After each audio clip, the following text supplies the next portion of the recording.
Civil service की तैयारी जब से तैयार कर रहे हैं ना, आपको तब से यहाँ पर ध्यान देना होगा। यानी अगर आप अधिकारी बनना चाहते हैं तो आप ऊपर में जो भी आपने कर्मकांड किया है ना, वो पेपर चेक ही नहीं होगा। यानी आपने क्या लिखा है क्या नहीं लिखा है होता है ना। और एक और बात, आप यहाँ पर कोई जल्दबाजी ना कीजिएगा, क्योंकि पूरी की पूरी कहानी ये मोड़ने की क्षमता रखता है। अगर आपने इसमें गड़बड़ी, पूरे मेंस में 3 चीजें हैं जो सबसे ज्यादा महत्वपूर्ण होती हैं। वो 3 चीजें कौन सी हैं? पहला है, वो सोचते क्या है कि अच्छा तो पहले तो प्रीलिम्स है ना, पहले हम प्रीलिम्स पढ़ेंगे, यही दिक्कत हो जाता है। तो आप लोग सीसैट को बिल्कुल गंभीरता से लेकर चले, क्योंकि जो सीसैट का ठोकर खाया है वो हमारी बात को अच्छे से समझ रहा होगा। बचपन में पैराग्राफ पढ़ते थे ना, 10th में 11th में जो हिंदी में पैराग्राफ पढ़ते थे, नीचे में क्वेश्चन होता था, पैराग्राफ पर कुछ क्वेश्चन को सोल्व करना होता था। इसी को से हम लोग तैयारी की शुरुआत जब कर रहे थे तो यूपीएससी का सिर्फ सीएससी का एग्जाम लेती है, यानी सिविल सर्विस एग्जाम का लेती है नहीं। इसके अलावा जरूरत इस बात की होती है कि जब भी हम तैयारी करना स्टार्ट कर रहे हैं तो पहले हम ये समझें। नमस्कार, ये वीडियो उन लोग स्टूडेंट्स के लिए बहुत ज्यादा महत्वपूर्ण होने वाला है जो अभी अभी सिविल सर्विस की तैयारी की स्टार्ट करना चाहते हैं। दोस्तों, हम लोग यहीं पर गलती करते हैं। जब तैयारी की शुरुआत करते हैं तो हम पहले इस बात पे विचार नहीं करते कि हम किस एग्जाम की तैयारी कर रहे हैं, इसकी रिक्वायरमेंट क्या है, इसका सिलेबस क्या है, इसमें क्या चीजें पढ़नी होती हैं, कितनी कैटेगरीज होती हैं, इसमें मेंस में क्या पढ़ना होता है, कौन कौन सब्जेक्ट होते हैं और इसको तैयार कैसे करना होगा, प्री में क्या होता है और उसे कैसे तैयार करें, सीसेट क्या होता है, इससे क्या महत्व है। बात समझ में आ रहा है? इससे बहुत सारे पड़ाव होते हैं और हर एक चीज को समझना होता है। इंटरव्यू की तैयारी कैसे करें, कब करें, हर एक चीज बेहद ही महत्वपूर्ण होता है। जरूरत इस बात की होती है कि जब भी हम तैयारी करना स्टार्ट कर रहे हैं तो पहले हम ये समझें कि हमें इस एग्जाम की तैयारी कैसे करनी है, यानी पूरी की पूरी स्ट्रेटेजी शुरुआत में बना लेना बेहद जरूरी होता है। आज के इस वीडियो में हम आपकी स्ट्रेटेजी तो नहीं बनवा रहे हैं, लेकिन हाँ, हम आपको एक शुरुआत का रास्ता जरूर दिखाने वाले हैं कि आप तैयारी कैसे करेंगे, क्या करेंगे और इसमें क्या क्या चीजें पढ़ना होता है। आइए हम पहले इसको बिल्कुल शुरुआत से समझते हैं। जैसे कि आप देख रहे हैं, मैंने पूरा प्रोफार्मा एक बना रखा है हल्का फुल्का, ताकि चीजों को आप कम से कम इस दायरे में समझते चलें कि आपको दिक्कत ना आए। और इसमें हमने यूपीएससी को पूरे एग्जाम के हिसाब से बांट दिया है। शुरुआत करते हैं तो पहले मैं आपको यह बताऊं कि यूपीएससी जो कि संघ लोक सेवा आयोग है और इसको इंग्लिश में यूनियन पब्लिक सर्विस कमीशन कहा जाता है, इसकी स्थापना 1926 में हुई। ये हमारे महत्व की चीज नहीं है, पर यह होता है कि एक बताना जरूरी होता है, तो हम आपको बताते चल रहे हैं। अब बात यह है कि यूपीएससी क्या सिर्फ सीएससी का एग्जाम लेती है, यानी सिविल सर्विस एग्जाम का लेती है? नहीं, इसके अलावा सीडीएस, एनडीए, ईएमएस, बहुत सारे हैं, चिकित्सा से जुड़े हुए, इंजीनियरिंग से जुड़े हुए कई तरह के एग्जाम ये लेती है। हम लोग जिस एग्जाम की बात आज कर रहे हैं, हम सिविल सर्विस की बात करें, सीएससी की, जिसके माध्यम से आप आईएएस, आईपीएस, आईएफएस अन्य चीजों पे पोस्टेड होते हैं। अब हम इस तैयारी के जो प्रोफार्मा है हम उनको समझते हैं। जैसा कि आप जानते हैं कि यूपीएससी में प्री मेंस और इंटरव्यू होता है, ये आप जानते हैं। अब हम यहां से चीजों को क्लियर करते चलते हैं। जब हम प्रीलिम्स में आते हैं तो इसमें 2 भाग होता है, एक होता है GS1 और दूसरा होता है GS2। यहां पे कोई दिक्कत नहीं है, math, history, geography, polity, economy, science और आपका करंट अफेयर्स, इन्वायरमेंट, बहुत सारी चीजें इसमें होती है जो जीएस से रिलेटेड, ये सारी चीजें होती हैं।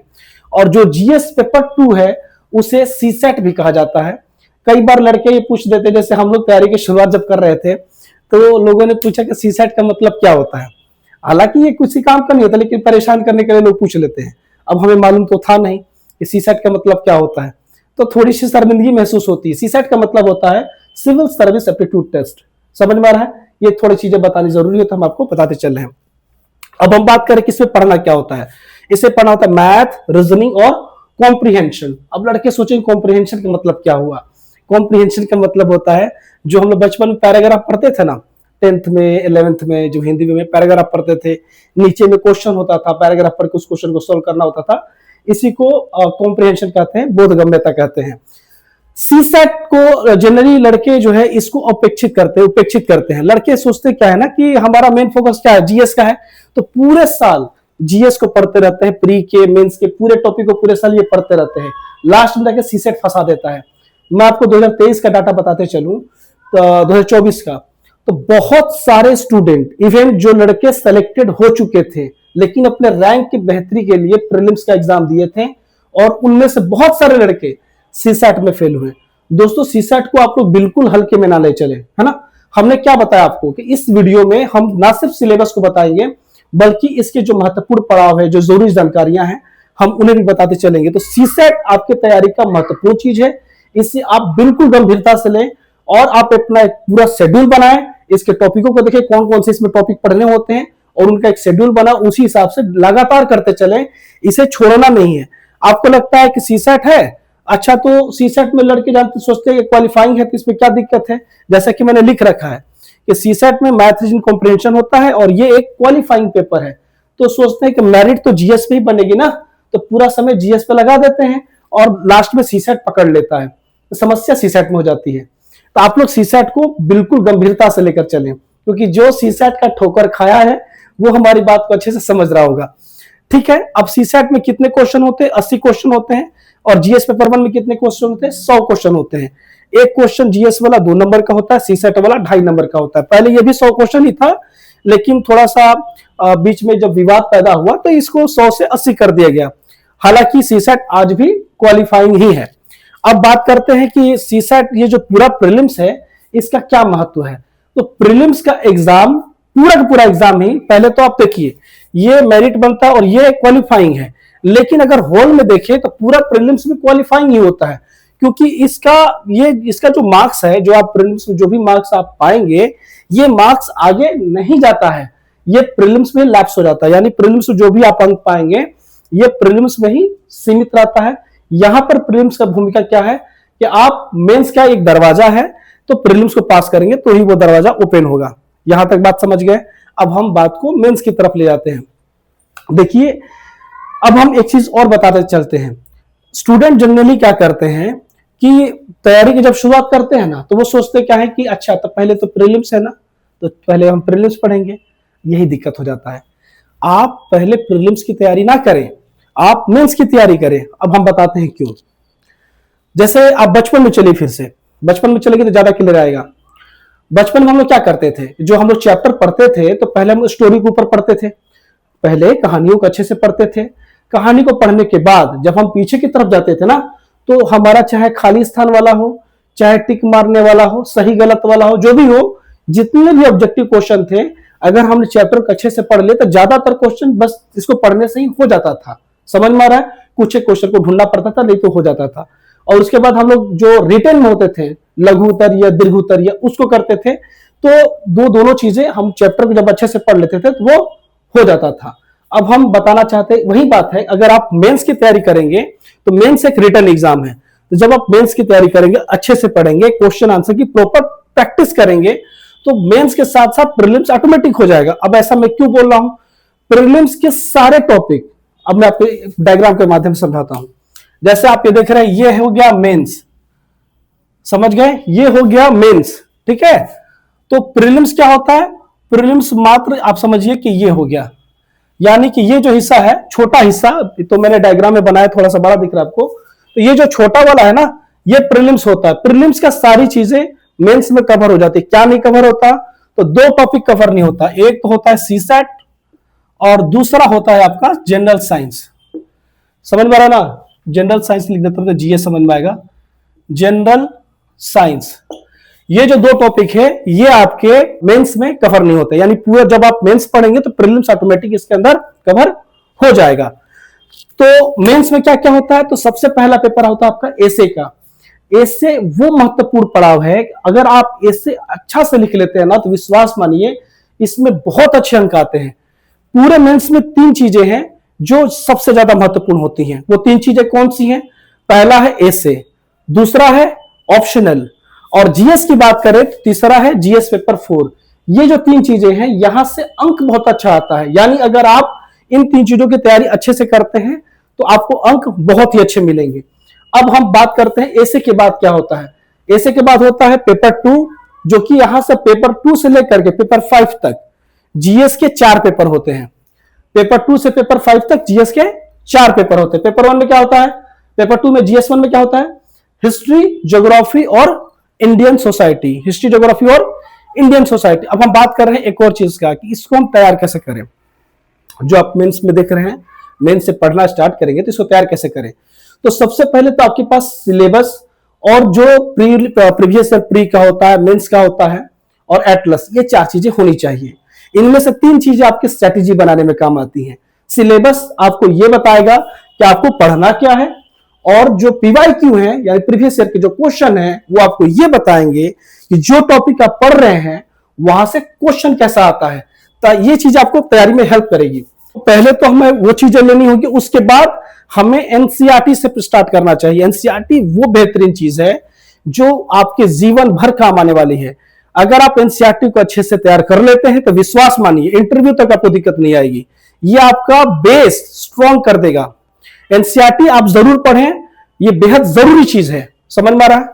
अब हम बात करते हैं इस मुद्दे पे कि पेपर 1 में हमारा क्या होता है, हिस्ट्री, ज्योग्राफी और इंडियन सोसाइटी होती है। पेपर 2 में क्या होता है, polity, governance, IR, social issue, जिसमें से ये जो आप आईआर देख रहे हैं ये करंट से जुड़ा हुआ टॉपिक है, यानी इसको तैयार करने के स्टैटिक के साथ साथ करंट पे भी ध्यान देना होगा।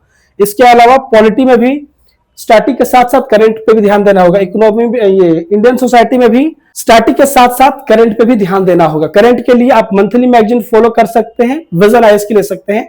हमारा बुक शॉप भी है, तो आप यहां से घर बैठे चाहे मैगजीन हो, चाहे एनसीईआरटी हो या स्टैंडर्ड बुक हो, कोई भी मटेरियल हो, आप यहां से मंगा भी सकते हैं। तो इंडियन सोसाइटी के लिए भी मैगजीन, आईआर के लिए भी मैगजीन और पॉलिटी के लिए भी आपको मैगजीन लेके पढ़नी चाहिए। अब बात आगे बढ़ाते हैं। जीएस पेपर 3 और इधर देखा जाए मेंस का पेपर, तो ये 4 हो गया। जीएस पेपर 3 में क्या पढ़ना होता है, economy, environment and ecology, science and tech, internal security और डिजास्टर मैनेजमेंट। ये आपको टोटल 5 टॉपिक पढ़ना होता है। ये जो पेपर देख रहे हैं ना, पेपर 2 या पेपर 3, खास करके पेपर 2, इसमें अंक बहुत कम आता है, इसमें अंक बहुत कम उठता है। अक्सर आप देखेंगे बहुत सारे स्टूडेंट को आपको ये शिकायत मिलेगी, ये जो पेपर 2 होता है ना, इसमें अंक बहुत कम आता है। पेपर 3 में भी बहुत अच्छे अंक नहीं आते, लेकिन पेपर 2 में बहुत कम अंक आते हैं। समझ में आ रहा है ना? पेपर 3 में फिर भी ठीक आता है और पेपर 4 में थोड़ा और बेहतर होता है। तो ये आपके टोटल 5 टॉपिक है। इसमें जो साइंस एंड टेक देख रहे हैं ना, यहाँ पे करंट की भूमिका है। इसके अलावा इन्वायरमेंट और इकोनॉमी तो है ही। आज के डेट में ये जो टॉपिक देख रहे हैं, ये जो इन्वायरमेंट वाला है, ये सबसे हॉट टॉपिक है। इससे क्वेश्चन सबसे ज्यादा आजकल पूछे जा रहे हैं, बहुत ही ज्यादा पूछे जा रहे हैं। ये इन्वायरमेंट की जो टॉपिक है, ये बहुत ही ज्यादा आज के डेट में प्रचलित है, और इसको तैयार करने के लिए आप दृष्टि आईएएस की एक बुक आती है, उसे लेकर पढ़ सकते हैं। हालांकि हमने पीछे के वीडियो में पूरी बुक लिस्ट का वीडियो बना रखा है। आप में से जो स्टूडेंट बुक लिस्ट देखना चाहते हैं, तो इसे समझने के बाद डिस्क्रिप्शन में चले जाइएगा, वहां पर आपको हमारी यूपीएससी की पूरी बुक लिस्ट, किस टॉपिक के लिए कौन सी किताब पढ़नी चाहिए और एनसीईआरटी में कौन कौन सी किताबें पढ़नी चाहिए, कौन से टॉपिक के लिए कौन से एनसीईआरटी बढ़िया या सब्जेक्ट कौन कौन से बेहतर है, ये सभी चीजें हमने ऑलरेडी समझा रखा है। तो आप जा करके बारी बारी से उन वीडियो को भी देख सकते हैं और समझ सकते हैं कि इनके लिए हम क्या करें।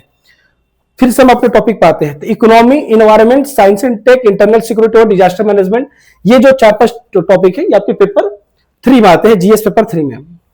जीएस पेपर 4 में क्या आता है, एथिक्स, इंटीग्रिटी और एप्टीट्यूड। इसको तैयार करने के लिए बुक के साथ साथ एक विजन आईएएस की केस स्टडी आती है प्रैक्टिकल अप्रोच के लिए, वो बहुत ही बेहतरीन होती है, उससे आप जरूर पढ़ें। तो मेंस के सिलेबस, मेंस के टॉपिक बने, तो हमने आपको प्री मेंस और इंटरव्यू बता दिया, प्रीलिम्स के पूरे टॉपिक बता दिए, मेंस का टॉपिक हम बताते चल रहे हैं, और जीएस का हमने सारी चीजें बता दी। अब आते हैं ऑप्शनल पेपर पे। ऑप्शनल पे लड़के अक्सर पूछते हैं कि हम कौन सा विषय लें। आप दूसरों से पूछने के बजाय आप खुद की रुचि को ढूंढें कि आपको कौन सा विषय पढ़ने में अच्छा लगता है। जो आपको अच्छा लगता है उस विषय को आप अपना वैकल्पिक विषय बना सकते हैं। यानी प्राइमरी चीज क्या है, रुचि। और एक और बात, आप यहां पर कोई जल्दबाजी ना कीजिएगा, क्योंकि पूरी की पूरी कहानी ये मोड़ने की क्षमता रखता है। अगर आपने इसमें गड़बड़ की तो फिर दिक्कत हो जाएगा। यानी मेन जो चीज है वो है ऑप्शनल। ऑप्शनल में अगर आपके अंक अच्छे आते हैं तो विश्वास मानिए, जैसे मैंने कहा 3 चीजें, ए से जीएस पेपर 4 और ऑप्शनल, अगर आप तीन चीजों पे अच्छा स्कोर ला देते हैं तो आपका सिलेक्शन लगभग सुनिश्चित है, आप इतना मान के चलिए। तो इसमें आप जो भी विषय लेते हैं सोच समझ के लें। इसमें 2 पेपर होता है, दोनों 250 नंबर का होता है, टोटल 500 नंबर का। और यहां भी आप देखें तो ए से टोटल 250 नंबर का, जीएस1 250 का, जीएस2 250, जीएस3 250 और जीएस4 250, यानी टोटल जीएस कितने का हो गया, 1000 नंबर का। बात समझ में आ रहा है ना? टोटल जीएस हमारा हो गया 1000 नंबर का, समझ गए। अब हम आए ऑप्शनल पे। ऑप्शनल में पेपर दो पेपर होते हैं, पेपर 1 पेपर 2। अब आप ये ना समझिएगा कि इसका मतलब दो विषय लेना है, नहीं, विषय एक ही रहेगा। जैसे आप ज्योग्राफी लेते हैं तो ज्योग्राफी से ही दो पेपर लिए जाएंगे, पेपर 1 और पेपर 2, और दोनों पेपर 250 नंबर के होंगे। ये तो हो गया हमारा ऑप्शनल का। ऑप्शनल के बाद होता है कंपलसरी पेपर। ये दो भागों में बटा होता है, एक तो होता है लैंग्वेज पेपर, एक होता है इंग्लिश का। इंग्लिश सबको देना होता है और ये 300 नंबर का होता है। और जो दूसरा है लैंग्वेज पेपर, इनमें आप जो संविधान में हमारे दिए गए हैं 28-29 लैंग्वेज हैं वर्तमान में, तो उनमें से कोई भी एक भाषा आप ले सकते हैं। हिंदी, गुजराती, मराठी, चाहे आप पंजाबी ले, चाहे आप कोंकण लें, संस्कृत लें, है ना, कोई भी तमिल, तेलुगु, जो भी भाषा उसमें दी गई है, आप उनमें से कोई भी एक भाषा ले सकते हैं। उससे आपका 300 नंबर का पेपर होगा। और ये 25% जो होता है ये आपका लाना होता है मिनिमम, क्योंकि ये क्वालिफाइंग पेपर है। ये जो कंपलसरी पेपर है ये आपका क्वालिफाइंग पेपर है, यानी इसे पास करने के लिए मिनिमम 25% आपको नंबर लाना होता है, यानी 75 नंबर। अब बात यहां तक सीमित नहीं होती है, मेन बात समझिए। मेन बात यह है, अगर आप इस पेपर में पास नहीं होते हैं तो ऊपर में जो भी आपने कर्मकांड किया है ना, वो पेपर चेक ही नहीं होगा। यानी आपने क्या लिखा है क्या नहीं लिखा है, होता है ना कि हमने मेहनत किया उतना, तो हमें ये जानना होता है कि हमने इस चीज में ऐसे ऐसे लिखा था तो उसमें कितने अंक आए, हमने क्या किया और हमें क्या मिला, ये जानना जरूरी होता है। पर अगर आप इसमें पास नहीं होते हैं तो पेपर ही नहीं चेक होगा। ये बहुत ही जानलेवा चीज है। और मैं बताऊं, बहुत सारे लड़के जो मेंस में जाते हैं ना, वो यहां पर फंस जाते हैं। बहुत सारे लड़के यहां पर फंसते हैं। तो इसे आप बिल्कुल हल्के में ना लीजिएगा। ये देखने में 75 नंबर आपको कम लग रहा है, पर विश्वास मानिए इतना आसान नहीं रहना। अगर आप अच्छे से मेहनत करेंगे तो आप आराम से ला देंगे, नहीं तो दिक्कत है। समझ में आ रहा है? तो कंपलसरी पेपर को आप हल्के में ना लें, ये बहुत ही डेंजर चीज है, क्योंकि फिर पेपर ही नहीं चेक होगा। समझ में आ रहा है? अब बात करते हैं कि हमारे मेंस में टोटल नंबर कितने हमारे ऐड होते हैं। तो हमने पहले आपको शुरुआत बताया कि ये क्वालिफाइंग पेपर है, तो इसके नंबर मेंस में ऐड नहीं होता है। तो क्या ऐड होगा? 250 इधर, 1000 जीएस का और 500 ये, टोटल 1750। समझ में आ रहा है? टोटल मेंस का नंबर कितना होगा? 1750। यहां पर देखिए, समझ में आ रहा है? और उसके बाद होता है इंटरव्यू। अब लड़के ये सोचते हैं ना कि इंटरव्यू की तैयारी तो क्या है, इसमें तो क्वेश्चन वगैरह सामने से बैठा कर पूछा जाएगा, तो जो होगा आप जवाब दे देंगे। पर बात ये नहीं है। आप जब सिविल सर्विस की तैयारी जब से तैयार कर रहे हैं ना, आपको तब से यहां पर ध्यान देना होगा। यानी अगर आप अधिकारी बनना चाहते हैं तो आप अपने अंदर वो अधिकारी वाला स्वभाव, वो नेचर लाना होगा, क्योंकि इसकी तैयारी एक दिन में नहीं होती है और ना ही इसके लिए कोई किताब आता है। इसके लिए कोई किताब नहीं आता, ना ही एक दिन में होगा। तो यानी अगर आपने मन बनाया है कि मैं यूपीएससी की तैयारी करना चाहता हूं, तो आपको यहां पे काम करना पड़ेगा, ये भी डे 1 से। समझ में आ रहा है? ये बहुत ही महत्वपूर्ण चीज। अगर आप इसमें काम करके जाते हैं ना, तो लोगों को 200, 220, 180, वैसे इसमें नंबर कुछ भी आ सकता है, लेकिन अगर बढ़िया तैयारी करेंगे तो ये सब मार्क्स आपको मिल सकता है, और ये बहुत काम का होता है। इससे आपको रैंक बढ़ाने में मदद मिलेगी। ये मैंने आपको प्री मेंस और इंटरव्यू का एक जो प्रोफार्मा होता है, जो चीजें पढ़नी होती हैं, जो टॉपिकें होती हैं, उन टॉपिकों का विवरण समझाया, इसके महत्व को समझाया, और इनसे जुड़ी जो जरूरी बातें हैं हमने उनको बताई। दोस्तों, इस चीजों को आप, मैं फिर से एक बार कहना चाहता हूं कि इसे आप जितना अच्छे से समझ लें, यानी स्ट्रैटेजी बना लें, उतना ही सही रहेगा। कि अगर आपके पास 2 साल का वक्त है, तो इस 2 साल में आप तैयारी कैसे करेंगे? आपको 2 साल बाद एग्जाम देना है, तो आपको कौन सा टॉपिक किस टाइम पे खत्म होगा, किस टाइम पे खत्म करना है, आपको पढ़ना क्या है, एनसीईआरटी कब पढ़नी है, स्टैंडर्ड कब पढ़ना है, ये सारी चीजें, और आंसर राइटिंग की प्रैक्टिस कैसे करेंगे, नोट्स कैसे बनाएंगे, समझ में आ रहा है, रिवीजन कैसे करें, करंट अफेयर्स कैसे पढ़ेंगे, कब पढ़ेंगे, ये सारी चीजें आपको अच्छा से 2 दिन, 4 दिन, 5 दिन लगे, लगाइए, कोई दिक्कत नहीं है। पर अगर आप ये चीज कर लेते हैं तो विश्वास मानिए आपका कम से कम 1 साल बच जाएगा। अगर आप अपना 5 से 7 दिन ईमानदारी से देते हैं स्ट्रैटेजी बनाने में, और उसको फॉलो करते हैं, बनाना जरूरी नहीं होता है, फॉलो करना बेहद जरूरी होता है। तो अगर आप इस पे काम करते हैं तो आपका कम से कम 1 साल बचेगा। समझ में आ रहा है? बाकी स्टडी मटेरियल कौन सा, किस टॉपिक के लिए पढ़ना चाहिए, प्री के लिए क्या पढ़ना चाहिए, मेंस के लिए क्या पढ़ना चाहिए, बेसिक के लिए क्या, या पूरी तैयारी के लिए हमें कौन कौन सी चीजें पढ़नी चाहिए, इसकी पूरी वीडियो मैंने ऑलरेडी बना रखी है। चैनल पर जाएंगे तो देखने को मिल जाएगा, डिस्क्रिप्शन में हम लिंक भी दे देंगे। बाकी फिर से मिलते हैं अगले वीडियो में और अन्य जरूरी चीजों के साथ। शुक्रिया।